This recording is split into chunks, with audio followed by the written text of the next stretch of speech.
Life insurance اور health insurance کا حکم۔ مصطفیٰ شاہد کراچی سے پوچھتے ہیں، میں سیکیورٹی کمپنی میں مینیجر کے طور پر کام کرتا ہوں۔ میرا کام سیکیورٹی گارڈ کو مینیج کرنا ہے۔ ہمیں انہیں لائف انشورنس اور ہیلتھ انشورنس دینی ہوتی ہے۔ کمپنی والے کہتے ہیں کہ آپ بھی اپنا ڈیٹا دیں تاکہ آپ کی بھی یہ دونوں انشورنس کر سکیں۔ اس بارے میں رہنمائی فرمائیں۔ بھائی، اسلام میں لائف انشورنس اور ہیلتھ انشورنس دونوں ناجائز، دونوں حرام ہیں، اور یہ اصل میں غرر ہے۔ رسول اللہ صلی اللہ علیہ وسلم نے کوئی بھی ایسا معاملہ جس میں غرر ہو اس کی اجازت نہیں دی۔ بعض دفعہ اس میں قمار یعنی جوا بھی ہوتا ہے، بعض دفعہ اس میں سود بھی ہوتا ہے۔ یہ رقم داؤ پہ لگائی جاتی ہے کہ اگر فلاں کا انتقال ہو گیا تو آپ کو رقم مل جائے گی، نہیں ہوا تو رقم بعض دفعہ ڈوب جائے گی، اور بعض دفعہ رقم اصل مل جاتی ہے، وہ ڈوبنے کا چانس نہیں ہوتا، لیکن اضافی رقم مشروط ہوتی ہے کسی کی موت کے ساتھ یا کسی کے حادثے کے ساتھ۔ تو کبھی بھی کسی کے حادثے یا موت کے ساتھ جب آپ کا پروفٹ مشروط ہوگا تو یہ غرر کی ایک صورت ہے۔ غرر کا مطلب غیر یقینی۔ تو کاروباری معاملات میں اور جو بھی بزنس ہو اس میں شریعت نے حکم دیا ہے کہ حوادث اور حادثات کے ساتھ آپ کا پروفٹ مشروط نہیں ہونا چاہیے، اس وجہ سے یہ ناجائز اور حرام ہے۔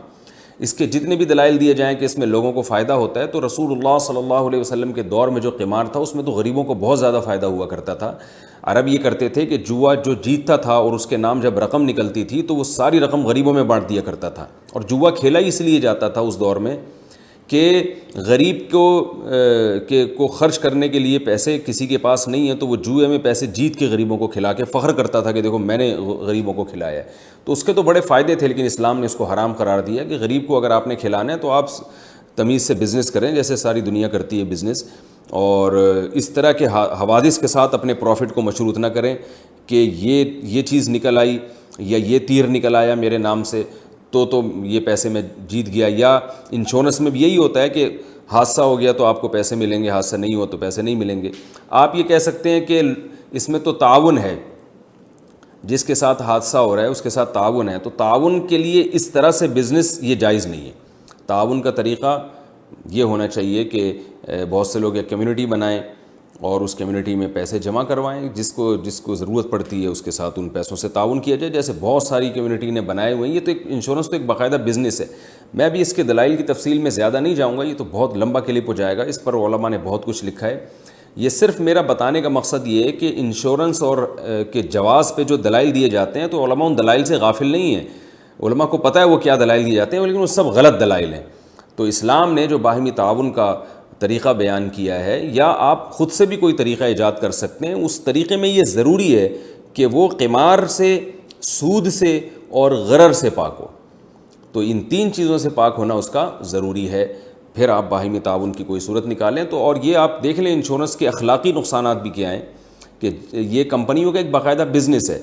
اس کے اخلاقی نقصانات یہ ہیں کہ لائف انشورنس میں خاص طور پر کمپنیاں، یعنی اس میں تعاون کا تو کوئی صورت بنتی نہیں ہے۔ جس آدمی کی صحت اچھی ہوگی، کمپنی اس کو عام طور پر لائف انشورنس دیتی ہے، بیمہ پالیسی اسی کو دی جاتی ہے، اور جو بیچارہ محتاج ہوتا ہے، یعنی اس بات کے لائق ہوتا ہے کہ اس کے ساتھ تعاون کیا جائے، وہ اس کے مرنے کا چانس ہے، ان کے ساتھ یہ بیمہ پالیسی والا معاملہ نہیں ہوتا۔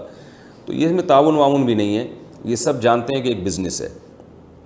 اور تو بزنس کے بارے میں شریعت کا اصول یہ ہے کہ وہ بزنس کے اصولوں پر ہونا چاہیے، مشارکت ہو، مضاربت ہو، یا جو بھی بزنس کے اور دیگر طریقے علماء بیان کرتے ہیں ان طریقوں میں سے کسی ایک طریقہ پر فٹ بیٹھ رہا ہو۔